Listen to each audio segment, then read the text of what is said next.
El tema que vamos a desarrollar en esta ocasión es biosíntesis de proteínas.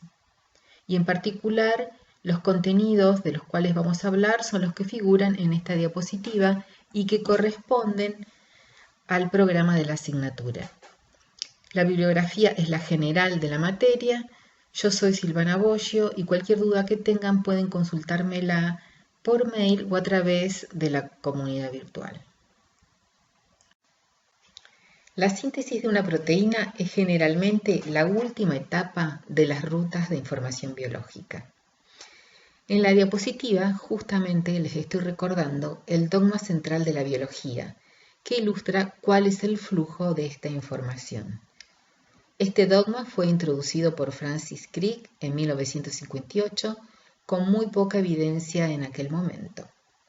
Pero hoy día, más que un dogma, se trata de un principio perfectamente establecido. El dogma central de la biología establece que la información genética está contenida en el ADN. Este ADN puede autoduplicarse por un proceso conocido como replicación y de esta manera la información genética puede transmitirse de generación en generación. El ADN a su vez se puede transcribir en ARN y este ARN puede ser traducido en proteínas que son la mayor parte de las veces el fenómeno evidenciable más común. La comprensión de todos estos procesos que conducen a la síntesis de proteína ha sido uno de los mayores desafíos en bioquímica y constituyen el proceso biosintético más complejo. Para ilustrar la importancia de la síntesis de proteínas, les comento algunos números. La síntesis de proteínas involucra a más de 300 macromoléculas diferentes, entre las que se encuentran un gran número de proteínas ribosómicas, enzimas necesarias para activar el aminoácido, otras enzimas auxiliares y factores proteicos de los procesos de iniciación, elongación y terminación de la síntesis de proteínas, también enzimas adicionales para el procesamiento de las proteínas y los ARN de transferencias y ARN ribosómicos. Todas estas macromoléculas constituyen el 35% del peso seco en el caso de una célula bacteriana.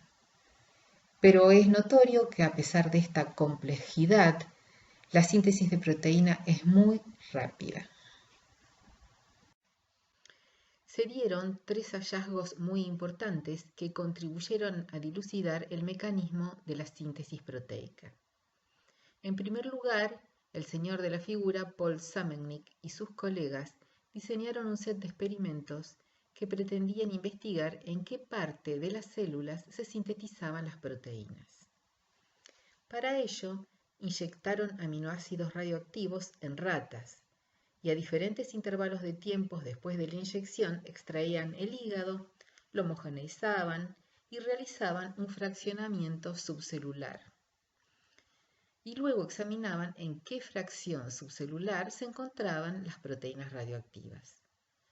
Cuando se dejaron pasar horas o días luego de la inyección de los aminoácidos, todas las fracciones subcelulares contenían las proteínas marcadas. Sin embargo, cuando habían pasado solo unos minutos, la proteína marcada aparecía solo en una fracción que contenía pequeñas partículas de ribonucleoproteína. Estas partículas más tarde fueron llamadas ribosomas. Y en el caso de los animales se pueden observar por microscopía electrónica, como se ven en el extremo superior derecho de la diapositiva. El segundo avance clave fue realizado por el mismo Sammelnick y por Hoagland, que encontraron que los aminoácidos, al ser incubados con ATP y con la fracción citosólica de las células hepáticas, se unían a un ARN soluble y termoestable del tipo del que había sido descubierto y caracterizado anteriormente por Robert Holley. Este ARN fue luego llamado ARN de transferencia. Y a la enzima que catalizaba este proceso se la llamó aminoacil ARNT sintetasa. El tercer avance fue el resultado del razonamiento de Crick acerca de cómo la información genética, codificada en el lenguaje de 4 letras de las bases de los ácidos nucleicos, podría traducirse en el lenguaje de las 20 letras correspondientes a los aminoácidos de las proteínas. Crick postuló que un pequeño ácido nucleico, tal vez un ARN, podría cumplir este rol, un rol de adaptador, tal que una parte de la molécula se une a un aminoácido específico y otra parte reconoce la secuencia de nucleótidos que codifica ese aminoácido en un ARN mensajero. Esta idea fue pronto verificada.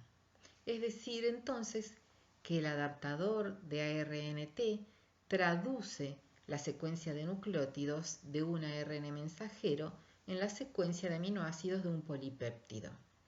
Y por esto, al proceso general de la síntesis de las proteínas, guiada por ARN mensajero, se la conoce como traducción.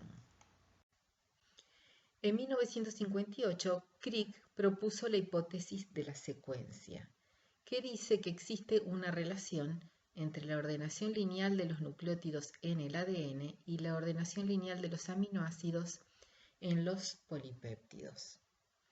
Esta hipótesis fue aceptada por la comunidad científica y generó dos preguntas. Una de ellas es acerca de cuál es el código genético, es decir, el código que permite pasar de la secuencia de nucleótidos en el ADN a la secuencia de aminoácidos en las proteínas. Y la otra pregunta se refiere a cómo se da el proceso de síntesis a partir del cual la secuencia de ADN termina convirtiéndose o conduce la síntesis de una estructura química de proteína. Veamos cuáles son las características del código genético. El código genético está organizado en tripletes o codones. Esto quiere decir que cada 3 nucleótidos determinan un aminoácido. Esta organización en tripletes fue propuesta por Gamow en 1955 y luego fue fehacientemente comprobada, y deriva de cálculos probabilísticos. Si una base de las 4 presentes en el ADN codificaran para un aminoácido, es decir, si la letra del código genético estuviera compuesta por una única base, solo se podría codificar para 4 aminoácidos. En cambio, si fueran 2 las bases que constituyen cada letra, habría que calcular las permutaciones de 4 tomadas de 2 y esto nos da 16 posibles letras, también insuficiente para codificar los 20 aminoácidos presentes en las proteínas. Si se consideran 3 bases por cada letra que codifica a los distintos aminoácidos, el cálculo da 64 letras posibles para codificar a los 20 aminoácidos de las proteínas. De esta manera, también podemos observar que cada aminoácido está codificado o puede estar codificado por más de un triplete, y este tipo de código se lo conoce como código degenerado.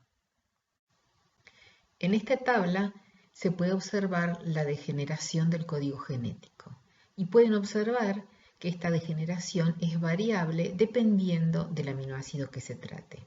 Es así que, por ejemplo, la metionina es codificada por un único codón, mientras que arginina, leucina y serina son codificadas por 6 codones diferentes. En esta grilla pueden observar el diccionario, es decir, se indica qué tripletes codifican para cada aminoácido. Pueden ver nuevamente la degeneración del código y además se indica la existencia de un codón de iniciación y 3 codones de terminación. Además, en esta grilla podemos ver que cuando varios codones diferentes especifican para un aminoácido, la diferencia entre ellos suele estar en la tercera posición, o sea, en el extremo 3'.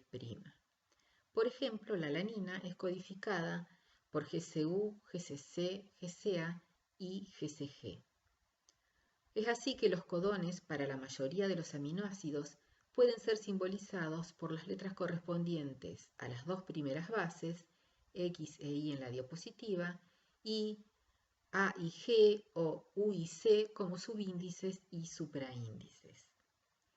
Las dos primeras letras de cada codón son entonces las determinantes primarias de la especificidad, y esta es una característica que tiene consecuencias interesantes que vamos a ver un poco más adelante. Los codones que pueden ver en esta grilla están escritos en el sentido 5', 3', como corresponde a la convención para escribir los ácidos nucleicos, y sus secuencias se han deducido empleando RNA mensajeros de secuencia conocida. Otra característica del código genético es que un nucleótido forma parte de un único triplete y por consiguiente el código genético no presenta superposiciones. Por lo tanto, el código genético es no solapado. Esto fue comprobado por Whitman en 1962. Whitman inducía mutaciones con ácido nitroso en el ARN del virus del mosaico del tabaco y pudo demostrar que las mutaciones producían un único cambio de aminoácido. El ácido nitroso produce desaminaciones que provocan sustituciones de base. Si el código fuera solapado y un nucleótido formara parte de 2 o 3 tripletes, la sustitución de un nucleótido daría lugar a 2 o 3 aminoácidos alterados en la proteína codificada por este ARN. Noten que en un código genético solapado, la secuencia del triplete de un codón limita las posibles secuencias de los codones vecinos. En cambio, en un código genético no solapado existe mayor flexibilidad en las secuencias de los tripletes vecinos y en consecuencia mayor flexibilidad en las posibles proteínas designadas por este código.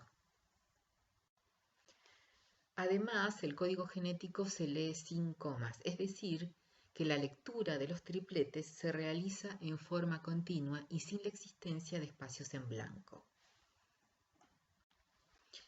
El código genético es universal, o mejor dicho, casi universal. Existen algunas excepciones en las mitocondrias, en las bacterias y en algunos eucariotas unicelulares que presentan pequeñas variaciones. Fuera de ello, podemos decir que los códones de los aminoácidos son idénticos en todas las especies examinadas hasta ahora. Los seres humanos, Escherichia coli, las plantas de tabaco, los anfibios, los virus, comparten el mismo código genético. Esto es una evidencia de que todas las formas de vida tienen un antepasado común cuyo código genético ha sido preservado a lo largo de toda la evolución biológica. En este código genético, constituido por tripletes no solapados, cada RNA mensajero puede ser leído en 3 marcos de lectura diferentes, indicados con distintos colores en la diapositiva. Los aminoácidos especificados en cada marco de lectura son en consecuencia diferentes. El apareamiento de bases de un codón de un ARN mensajero con el ARN de transferencia se da en una secuencia de 3 bases del ARN de transferencia llamado anticodón. Este apareamiento es antiparalelo, es decir, que uno de los ARN corre en un sentido y el otro ARN en otro. La primera base del codón en el ARN mensajero se aparea con la tercera base del anticodón. Tengan en cuenta que siempre las secuencias de los ácidos nucleicos se leen en el sentido 5', 3'. Si el anticodón de un ARN de transferencia fuera reconocido por un solo codón a través de apareamientos de Watson y Crick en las 3 posiciones, las células tendrían un ARNT diferente para cada codón de un aminoácido. Por ejemplo, la alanina, que era codificada por 4 codones, tendría 4 ARN de transferencias. Sin embargo, este no es el caso, porque los anticodones en algunos ARNT incluyen al nucleótido inosinato, designado con una I, que contiene la base poco común hipoxantina.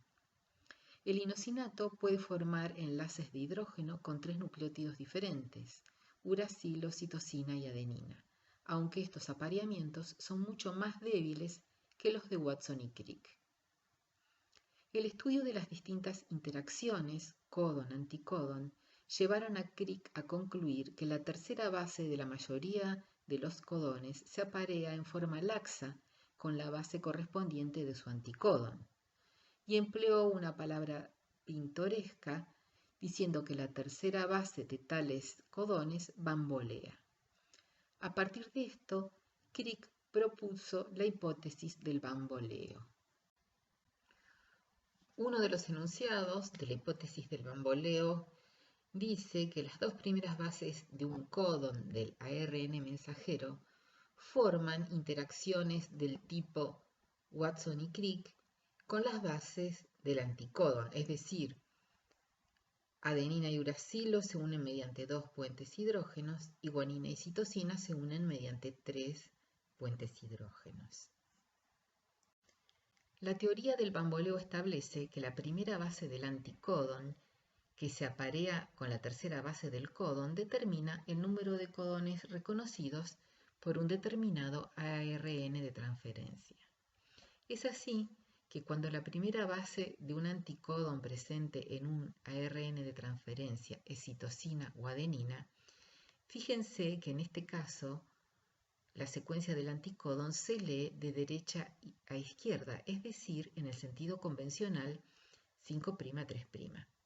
Les decía entonces que cuando la primera base del anticódon es citosina o adenina, va a poder reconocer un único códon. De este modo, los ARN de transferencias con anticódones cuyas primeras bases son citosina o adenina van a reconocer un único códon del ARN mensajero. En cambio, cuando el anticódon posee como primera base uracilo o guanina, puede reconocer 2 códones. En el caso de uracilo puede aparearse con adenina y guanina, mientras que la guanina, ubicada como primera base del anticódon, puede aparearse con citosina y uracilo. Cuando la primera base del anticódon presente en el ARN de transferencia es una inosina, va a poder aparearse con adenina, uracilo y citosina. De esta manera, un único ARN de transferencia es capaz de reconocer 3 códones presentes en el ARN mensajero. Otro de los enunciados de la hipótesis del bamboleo dice que cuando un aminoácido es especificado por varios codones diferentes y la diferencia reside en cualquiera de las 2 primeras bases, que como ustedes recuerdan se unen mediante interacciones fuertes de Watson y Crick, el aminoácido requiere ARN de transferencias distintos. Y el último enunciado establece que para traducir los 61 codones, aquí se están restando los 3 codones de stop, se requieren un mínimo de 32 ARN de transferencias, 31 para codificar a los aminoácidos y 1 para el inicio. El hecho de que la tercera base del códon se combine más libremente con su base correspondiente en el anticódon permite una disociación rápida del ARN de transferencia de su códon presente en el ARN mensajero durante el proceso de síntesis de proteínas. Si las 3 bases de un códon se aparearan mediante interacciones de Watson y Crick con las 3 bases del anticódon, los ARN de transferencia se disociarían lentamente y esto limitaría severamente la velocidad de síntesis de las proteínas. Es así que las interacciones códon-anticódon equilibran los requerimientos de precisión y velocidad. Antes de referirnos a cada una de las etapas de la síntesis de las proteínas, vamos a describir a 2 de los actores principales de este proceso, los ribosomas y los ARN de transferencia. Los ribosomas, como ustedes ya saben, proporcionan la estructura en la que se lleva a cabo la traducción y catalizan la reacción que une a los aminoácidos para formar las nuevas proteínas. Los ARN de transferencia transportan los aminoácidos al ribosoma y actúan como adaptadores entre el aminoácido para el que codifican y el ARN mensajero. El ribosoma es una máquina submicroscópica que lleva a cabo el proceso de decodificación y une el ARN mensajero y moléculas de ARN de transferencia cargadas con los aminoácidos. Un ribosoma se compone de dos piezas básicas, una subunidad grande y una pequeña.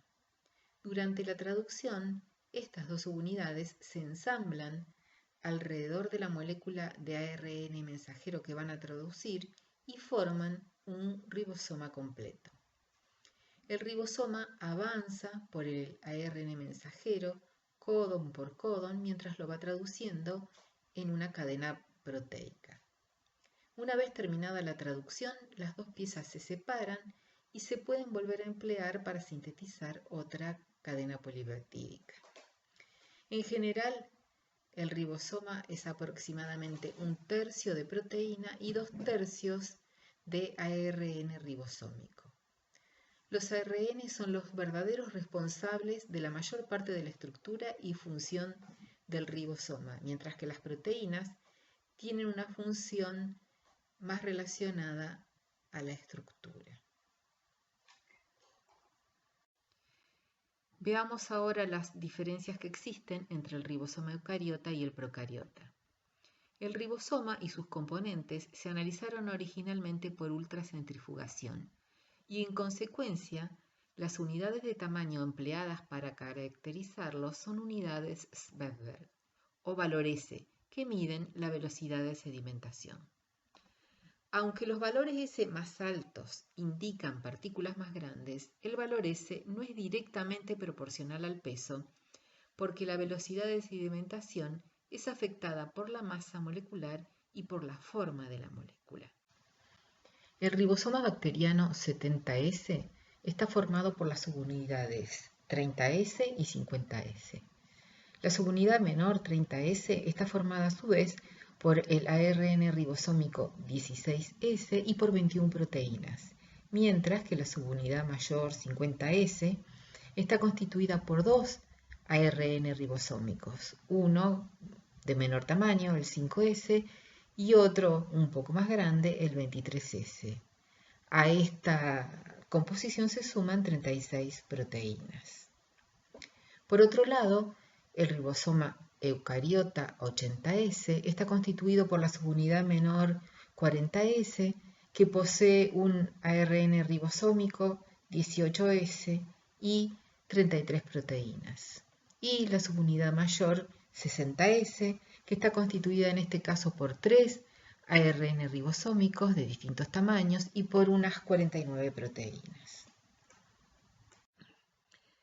A principios de este siglo se pudo determinar una estructura de alta resolución del ribosoma y se observó, como pueden ver en la figura, que el núcleo del ribosoma es ARN, indicado con distintos colores. Además, en esta figura se muestran las proteínas en azul, las correspondientes a la subunidad pequeña, y en turquesa las de la subunidad grande, indicadas como SSURPs y LSURPs respectivamente. Estas proteínas se hallan decorando el ribosoma y se hallan alejadas del sitio activo o hendidura, lo que implica que el ARN del ribosoma posee una función catalítica, es decir, se trata de una ribosima. También pueden ver en la figura que el ribosoma de levadura, que es eucariota, es más grande y más denso que el ribosoma bacteriano. El dilucidamiento de estas estructuras no solo contribuyó al estudio de la síntesis de las proteínas, sino que también ha sido el punto de partida para el desarrollo de biomateriales a nanoescala y para el desarrollo y diseño de nuevas terapias. Se conocen las secuencias de los ARN ribosómicos de muchos organismos, y en base a la comparación de estas secuencias, que son muy similares entre sí, se han construido los patrones de apareamiento. Y como se puede ver en la figura, para el caso del ARN ribosómico 16S, existen muchas zonas de apareamiento intracatenario. Esta estructura secundaria, deducida de los ARN ribosómicos, se ha confirmado en gran medida en los modelos de alta resolución, pero no logra representar la extensa red de interacciones terciarias evidentes en la estructura completa. Y haciendo foco en el papel específico de los ribosomas durante la síntesis de las proteínas, podemos decir que el ribosoma se une al ARN mensajero de manera que sus codones se puedan leer con alta fidelidad. Además, el ribosoma posee sitios de unión específico para moléculas de ARN de transferencia. Y el ribosoma también media interacciones entre factores proteicos no pertenecientes al ribosoma que promueven las distintas etapas de la síntesis de las proteínas, como vamos a ir describiendo en un rato. El ribosoma cataliza la formación de los enlaces peptídicos y se va moviendo para traducir en forma secuencial los codones. Los ARN de transferencia son la molécula adaptadora que Crick predijo que debía existir. Ustedes ya han visto algo acerca de esta molécula en el teórico de ácidos nucleicos, pero para poder entender de qué modo actúan los ARNT como adaptadores en la traducción del lenguaje de los ácidos nucleicos al de las proteínas, nos viene bien repasarlo. Los ARN de transferencia son moléculas pequeñas que consisten en una única cadena de ARN plegada en una estructura tridimensional precisa. Los ARN de transferencia de las bacterias y del citosol eucariota contienen entre 73 y 93 residuos de nucleótidos, que corresponden a masas moleculares entre 24.000 y 31.000. Las mitocondrias y los cloroplastos contienen ARNT distintos, algo menores. Las células poseen al menos una clase de ARNT para cada aminoácido, como ya habíamos hablado anteriormente, y se requieren al menos 32 ARNT para reconocer todos los codones de los aminoácidos. Cuando se los dibuja en dos dimensiones, el patrón de enlace de hidrógeno de todos los ARN de transferencia forma una estructura de hoja de trébol con 4 brazos. Los ARNT más largos tienen un quinto brazo adicional, se trata de un brazo corto. Los puntos grandes de esta figura representan residuos de nucleótidos. Las líneas azules representan apareamientos entre bases. Y los residuos característicos o comunes a todos los ARNT están sombreados en rosa.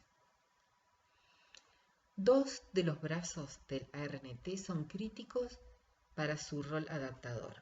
Uno de ellos es el brazo aceptor del aminoácido, que puede llevar el aminoácido específico esterificado por su grupo carboxilo en el hidroxilo 2 o en el hidroxilo 3, del extremo 3' del ARN de transferencia. El otro brazo fundamental para el rol adaptador es el brazo anticodon, que contiene justamente el anticodon.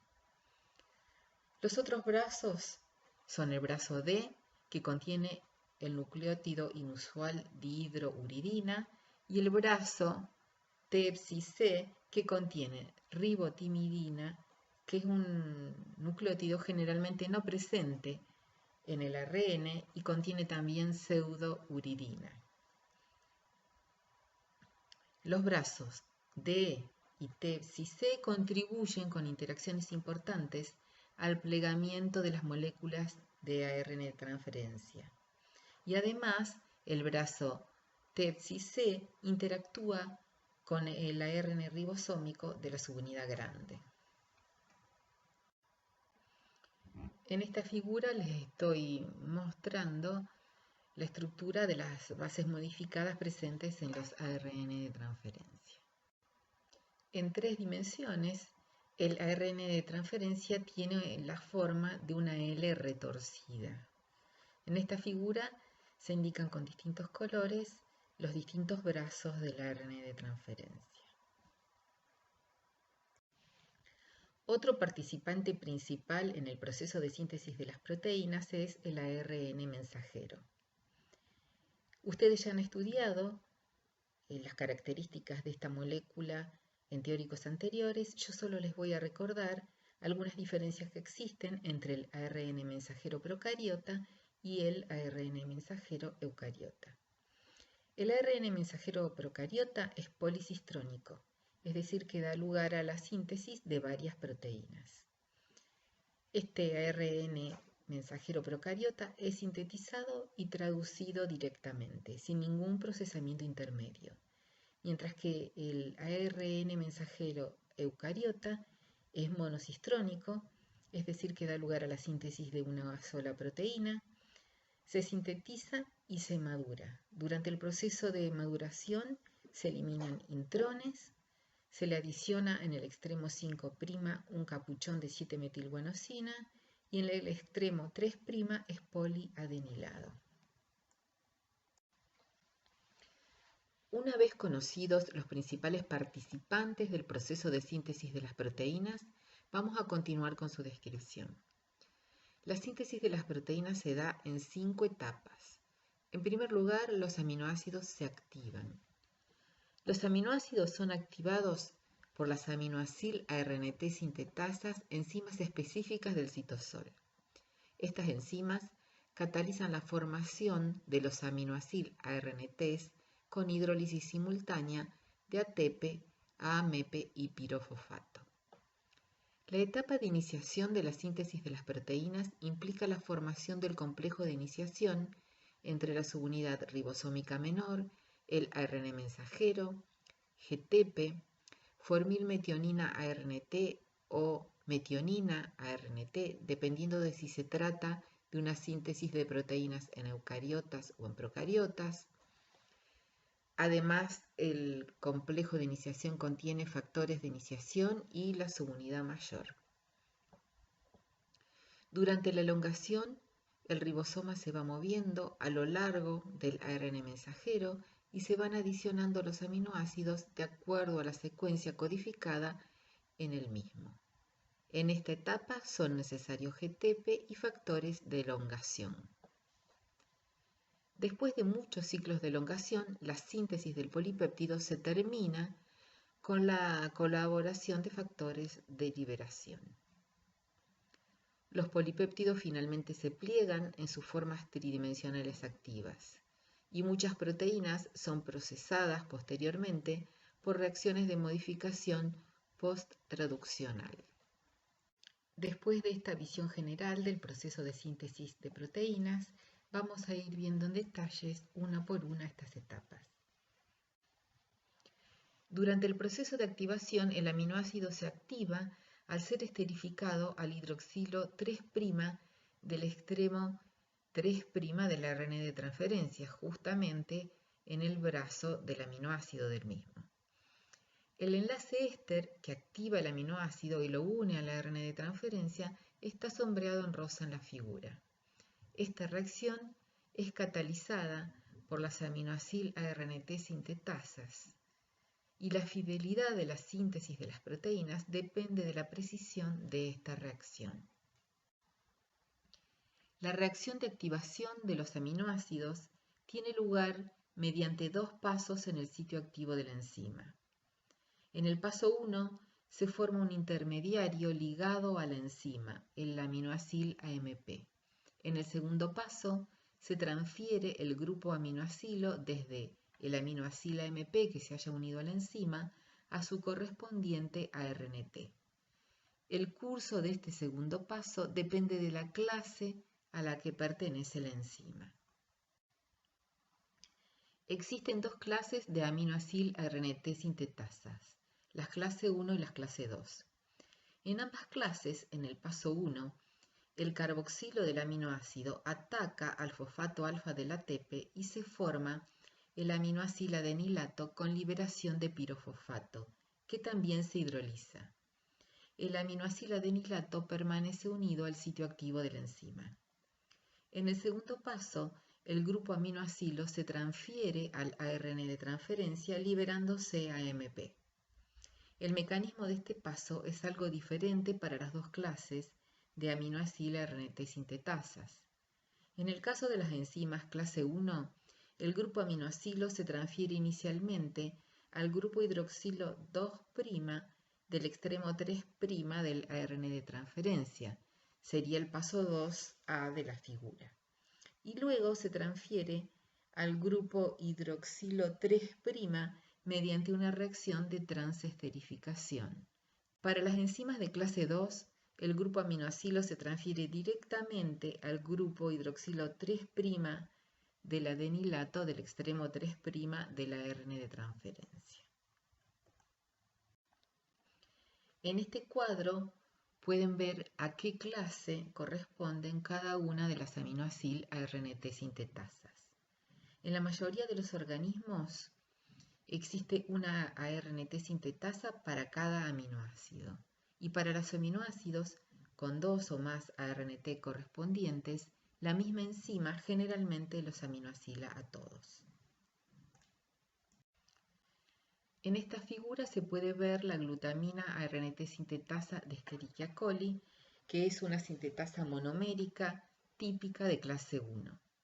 La estructura corresponde al complejo de esta enzima con su ARN de transferencia que está mostrado en verde.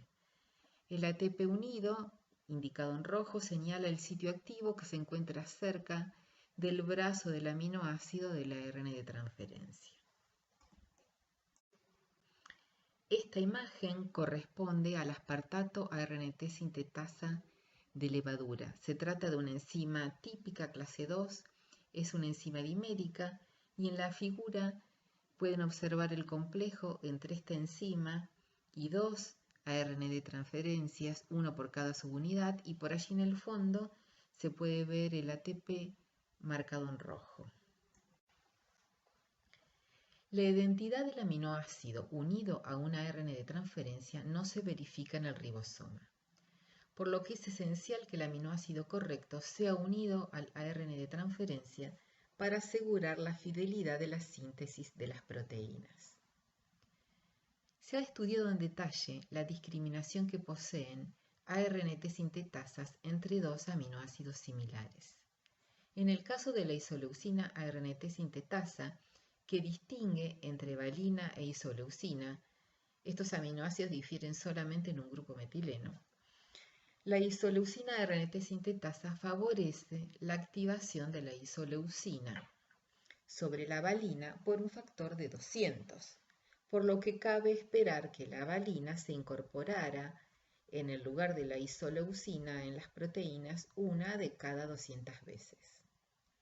Sin embargo, la valina es incorporada incorrectamente con una frecuencia de solo aproximadamente 1 de cada 3000.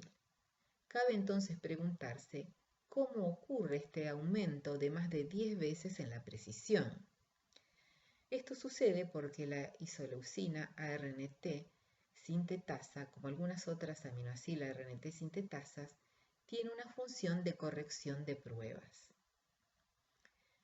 Cuando la interacción sustrato-enzima no proporciona suficiente discriminación entre dos sustratos, la especificidad se puede lograr mediante pasos sucesivos. En el caso de la isoleucina ARNT sintetasa, el primer filtro es la unión inicial del aminoácido a la enzima y su activación a aminoacil AMP. El segundo filtro consiste en la unión de los aminoacil AMP incorrectos a otro sitio activo de la enzima. Los sustratos que se unen a este segundo sitio activo son hidrolizados. El grupo R de la valina es ligeramente menor que el de la isoleucina. Así, el adenilato valina AMP encaja en el sitio hidrolítico de corrección de pruebas de la isoleucina ARNT sintetasa, pero no la isoleucina AMP. De esta forma, la valina AMP se hidroliza a valina y AMP en el sitio activo de corrección de pruebas y el RNT unido a la sintetasa no es aminoasilado con el aminoácido incorrecto. Además del control después de la formación de la aminoacil AMP, la mayoría de las aminoacil RNT sintetasas también pueden hidrolizar el enlace éster entre aminoácidos y RNT en los aminoacil RNT mal cargados, siendo este un tercer nivel de control. Las pocas aminoacil RNT sintetasas que activan aminoácidos sin análogos estructurales, como por ejemplo la cisteína RNT sintetasa, muestran poca o ninguna actividad correctora de pruebas. En estos casos, el sitio activo de aminoacilación puede discriminar suficientemente entre el sustrato correcto y cualquier otro aminoácido incorrecto. Una aminoacil RNT sintetasa determinada debe ser específica no solo para un solo aminoácido, sino también para un determinado ARN de transferencia. Y esta discriminación es tan importante para la fidelidad de la biosíntesis de las proteínas como la distinción entre los aminoácidos. La interacción entre las aminoacil ARNT sintetasas y los ARNT se ha denominado el segundo código genético y refleja esto su papel crítico en la precisión de la síntesis de las proteínas. La codificación, o sea, las reglas que median esta interacción parecen ser más complejas que las del primer código o del código genético que ya hemos descrito anteriormente. En la figura se muestran los nucleótidos implicados en el reconocimiento de algunos aminoacil RNT sintetasas. Los nucleótidos que se conservan en todos los RNT obviamente no pueden utilizarse para esta discriminación. Mediante el estudio de cómo cambios en los nucleótidos alteran la especificidad del sustrato, se han estudiado posiciones de nucleótidos que están involucradas en la discriminación del ARN de transferencia. Estos nucleótidos se concentran en el brazo del aminoácido y en el brazo anticodón, incluidos los mismos nucleótidos del anticodón. Pero también se encuentran en otras partes del ARN de transferencia. Este reconocimiento es variable y dependiendo de la enzima puede variar desde un nucleótido hasta 10 o más. Se ha determinado que las proteínas se sintetizan por adición de aminoácidos desde el extremo aminoterminal al carboxilo terminal. Esto se ha comprobado mediante incubación de reticulocitos. Los reticulocitos son glóbulos rojos inmaduros y que se caracterizan por sintetizar activamente hemoglobina. Entonces les decía que se incubaron reticulocitos con leucina radioactiva. Se aislaron cadenas alfa de la hemoglobina completas a partir de los reticulocitos a distintos tiempos luego de adición de la marca y se determinó la distribución de la radioactividad en estas cadenas. Las zonas de color rojo oscuro de la figura muestran las porciones de las cadenas de alfa-globina que contienen residuos de leucina radioactivos. A los 4 minutos solo se puede ver marca en unos pocos residuos en el extremo carboxilo de la alfa-globina, porque las únicas cadenas de globina completas con marca incorporada después de 4 minutos son aquellas que casi habían completado la síntesis en el momento en que se añadió la marca. Con tiempos de incubación más largos, segmentos sucesivamente más largos del polipéptido contenían residuos marcados, siempre en un bloque en el extremo carboxilo de la cadena. El extremo no cargado del polipéptido contiene el aminoácido terminal, lo que significa que la cadena se inicia en el amino terminal y crece mediante la adición sucesiva de aminoácidos hacia el extremo carboxilo. El códon de iniciación es AUG y especifica un residuo amino terminal de metionina. Aunque la metionina tiene un solo códon, todos los organismos tienen 2 ARN de transferencias para la metionina. Uno se usa exclusivamente cuando el AUG es el códon de iniciación para la síntesis de las proteínas. El otro es usado cuando el AUG corresponde a un residuo de metionina en una posición interna de un polipéptido.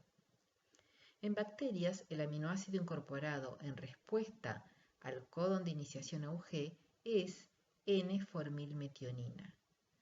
La síntesis del aminoácido ARNT unido a formilmetionina se da en dos reacciones sucesivas. Primero, la metionina se une al ARNT específico para formilmetionina por acción de la metionina ARNT sintetasa, que en Escherichia coli aminosila tanto al ARNT para formilmetionina como al ARNT para metionina, y a continuación una transformilasa transfiere un grupo formilo del formil tetrahidrofolato al grupo amino de la metionina. En el caso de los eucariotas, también existen dos ARNT para la metionina, uno que es específico para el AUG iniciador y otro diferente que es empleado para las metioninas internas. La formación del complejo de iniciación en bacterias se da en tres etapas que vamos a ir describiendo poco a poco. La formación de este complejo requiere la hidrólisis de GTP a GDP y la presencia de tres factores de iniciación, IF1, IF2 e IF3. P indica el sitio de unión del péptido y A indica el sitio de unión del aminoácido. La subunidad ribosómica 30S se une a los factores de inicio IF1 e IF3. La función de IF3 es impedir que las subunidades 30S y 50S se unan prematuramente. El ARN mensajero se une a la subunidad 30S. El sitio de iniciación 5' del AUG es guiado por la secuencia de Shine-Dalgarno hasta el sitio P. Esta secuencia es una señal de inicio, formada por 4 a 9 residuos de purinas que se encuentran entre 8 y 13 pares de bases del lado 5' del codón de inicio. La secuencia se aparea con una secuencia complementaria rica en pirimidinas cerca del extremo 3' del ARN ribosómico 16S de la subunidad ribosómica menor. Esta interacción ARN mensajero-ARN ribosomal posiciona la secuencia AUG de inicio del ARN mensajero en la posición precisa en la subunidad 30S donde se requiere que esté para iniciar la traducción, y distingue al AUG de inicio de otros codones para metionina por su proximidad a la secuencia de Shine-Dalgarno. Los ribosomas bacterianos tienen tres sitios que unen aminoacil a ARNTs. El sitio aminoacilo y el sitio peptidilo, que les mencioné en la figura anterior, y el sitio de salida, que se indica con una E, como van a ver en las figuras posteriores. Tanto la subunidad mayor como la menor contribuyen a la formación de los sitios A y P, mientras que el sitio E está en gran parte confinado a la subunidad 50S. El AUG de inicio se posiciona en el sitio P, que es el único sitio al que se puede unir el ARNT cargado con la formilmetionina. Durante la etapa de alargamiento posterior, todos los demás aminoacil ARNTs entrantes, incluido el aminoacil ARNT cargado con metionina correspondiente a las metioninas interiores, se unen primeramente a el sitio A y solo posteriormente a los sitios P y E.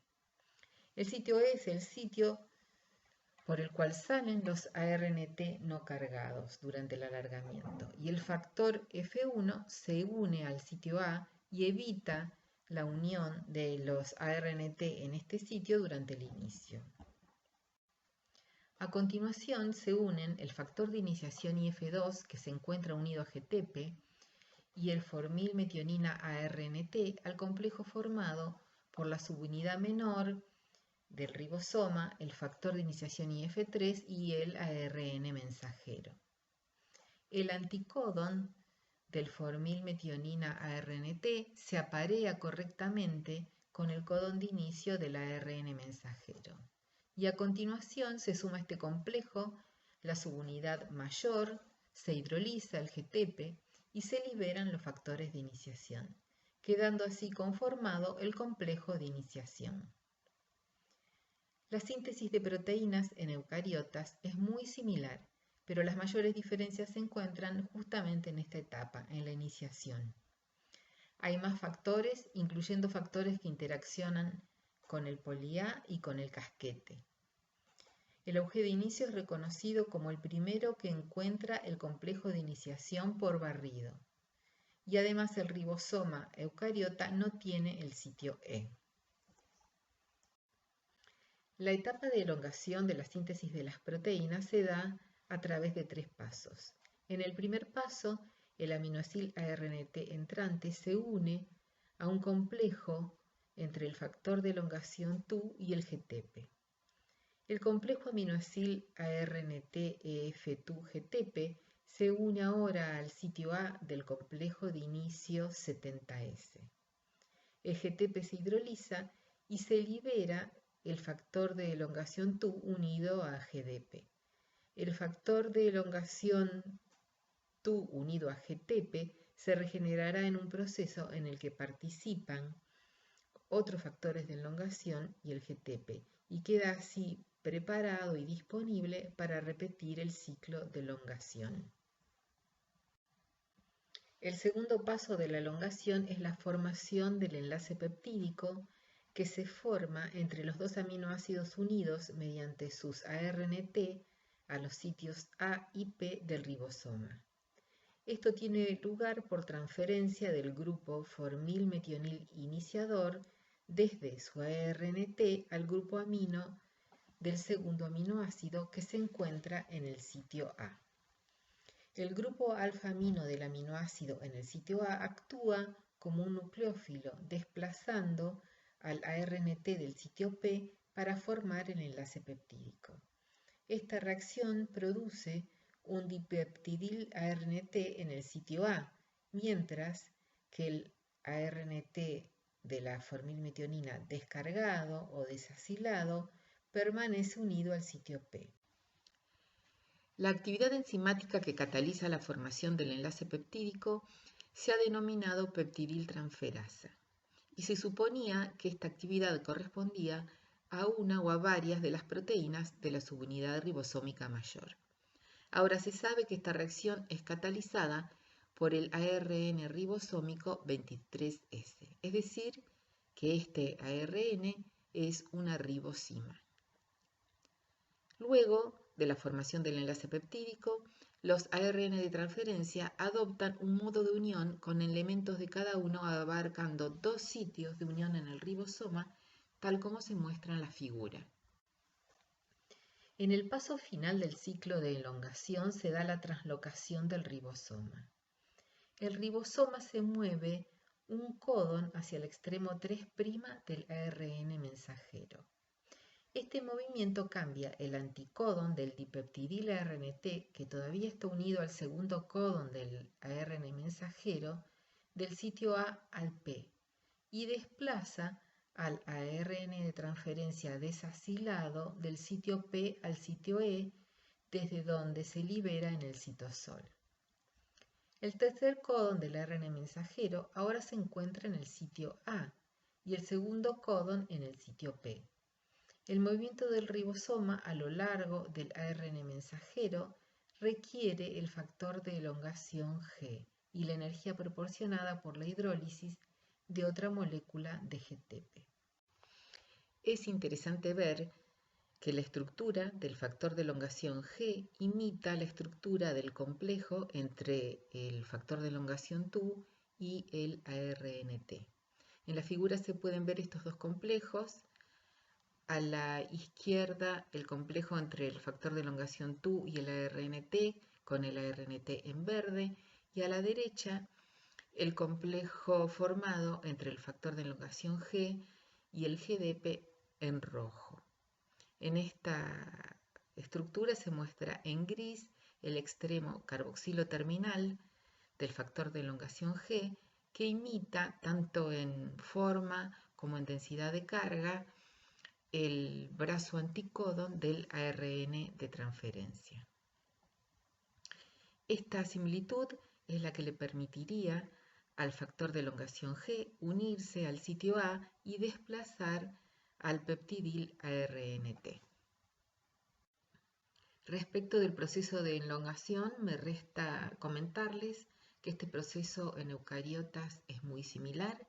Existen también 3 factores de elongación con funciones análogas y no hay sitio E, y los ARN de transferencia se descargan directamente desde el sitio P.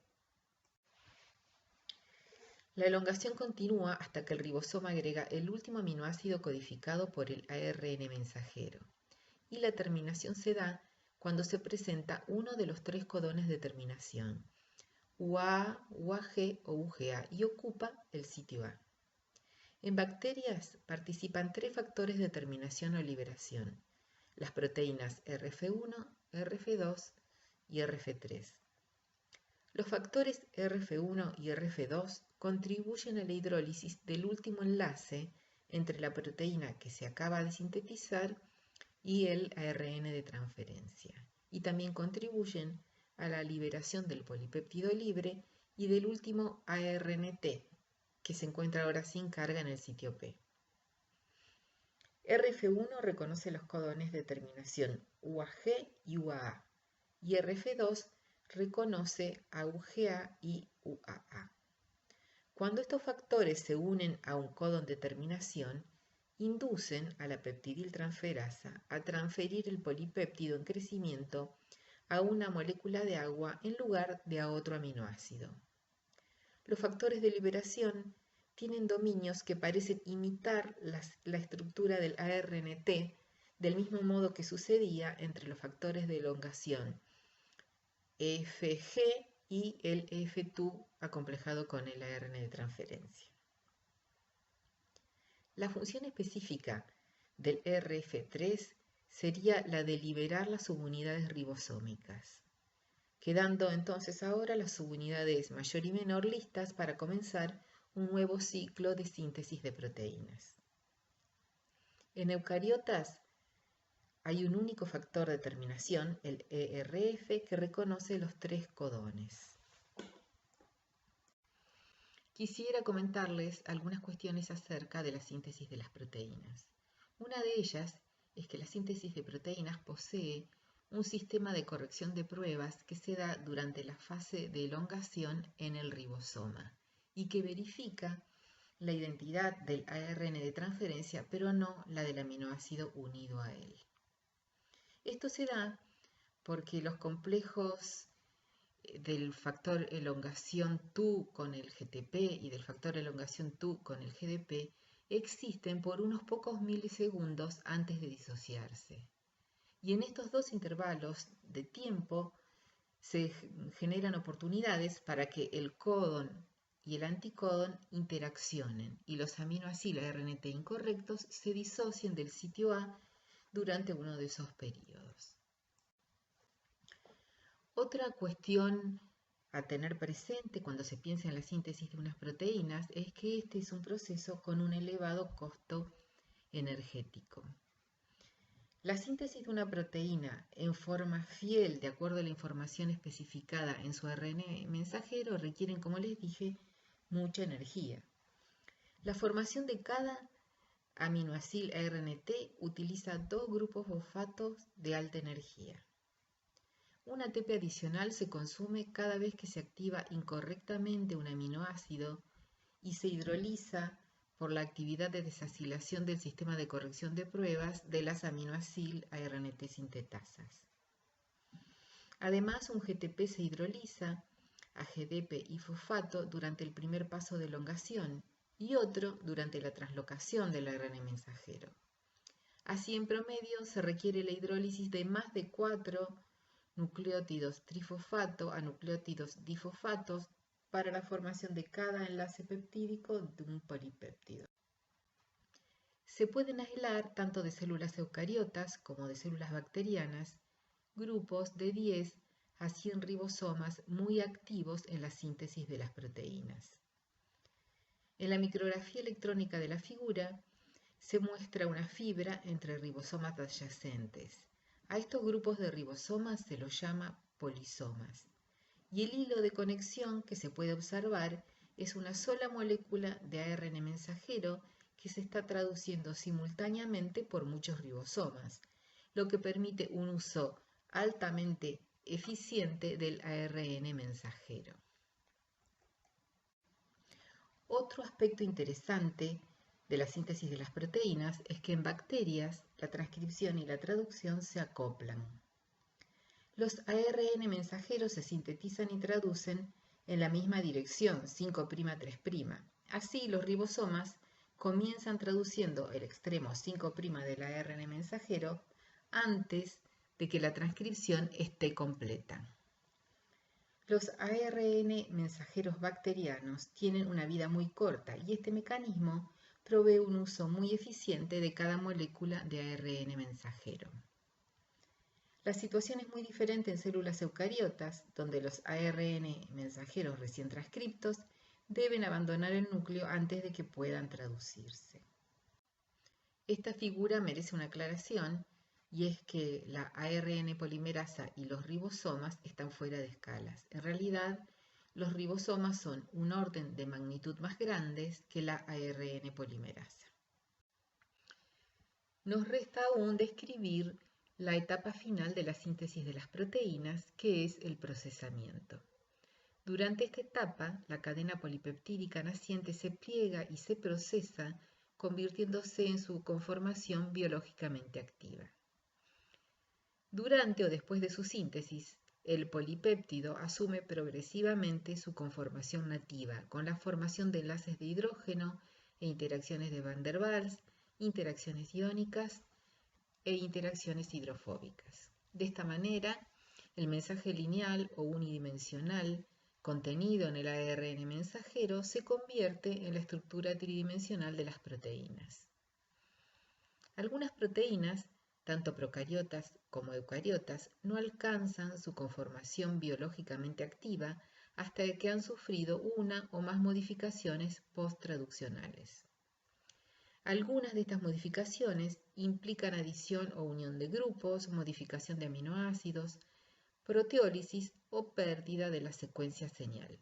La secuencia señal es un péptido que puede tener entre unos 5 a unos 30 aminoácidos que constituye una marca del destino de la proteína y que mayormente se elimina durante el transporte de la proteína. En esta imagen pueden ver la modificación que pueden sufrir algunos residuos, como ser fosforilaciones, carboxilaciones o metilaciones. En esta diapositiva les dejo a modo de resumen las diferencias más importantes que existen entre la síntesis de proteína en procariotas y en eucariotas. La síntesis de las proteínas es un proceso central en la fisiología celular y es el blanco principal de muchos antibióticos y toxinas de origen natural. Las diferencias entre la síntesis de proteínas en bacterias y en eucariotas son suficientes para que la mayoría de los compuestos que vamos a discutir a continuación sean relativamente inofensivos para las células eucariotas y en consecuencia útiles para ser empleados como antibióticos. Además, dado que cada antibiótico inhibe específicamente un paso de la síntesis de las proteínas, los antibióticos son herramientas útiles para el estudio de la biosíntesis de las proteínas. La puromicina es un antibiótico capaz de interrumpir la formación del enlace peptídico. El antibiótico puromicina se asemeja al extremo aminoacilo de un ARN de transferencia cargado y puede unirse al sitio ribosómico A y participar en la formación de enlaces peptídicos. El producto de esta reacción, en lugar de ser traslocado al sitio P, se disocia del ribosoma, causando la terminación prematura de la cadena. Las tetraciclinas inhiben la síntesis de proteínas en bacterias porque bloquean el sitio A en el ribosoma y evitan que se unan los aminoacil ARNTs.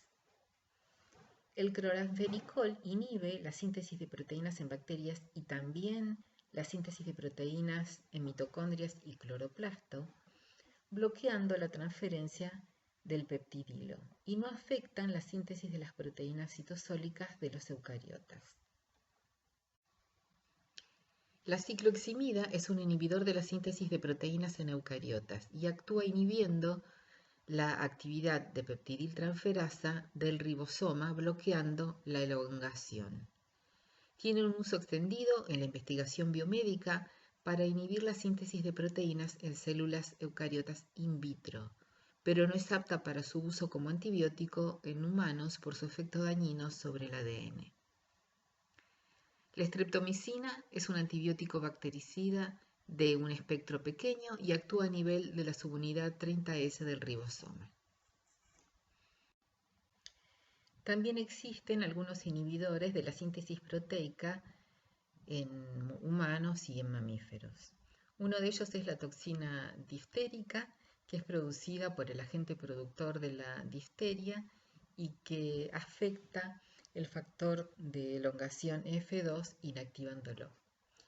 Y otra toxina conocida es la ricina, que se obtiene del ricino. Inactiva la subunidad del 60S de los ribosomas eucariotas porque despurina una adenina específica del ARN 23S. Esta toxina se ha empleado como arma biológica. Antes de terminar esta clase, que espero que sea la última en este formato que ha sido tan incómodo para mí como para ustedes, porque nos priva del contacto persona a persona, les voy a contar una anécdota acerca justamente de la ricina. Me llamó la atención esta cuestión de que la ricina es un arma biológica, hice una búsqueda y vi algunos casos que se relatan en los cuales se usó justamente como arma biológica. Pueden hacerlo ustedes y van a ver que esto ha sucedido no hace tantos años. Pero lo que más me llamó la atención es la planta a partir de la cual se origina la ricina. Se trata del Ricinus communis, que yo conozco como cafeto o como higuerilla, y que es una planta que sé que es muy invasiva. La pueden encontrar a veces en terrenos baldíos y en la isla, por ejemplo, hay mucho de esta planta. Pero mi sorpresa fue mucho mayor cuando encontré las fotos de las semillas de la ricina. Y darme cuenta que justamente estas semillas tan vistosas son las que usé para adornar el sombrero que uso para ir a la playa o para ir a la isla.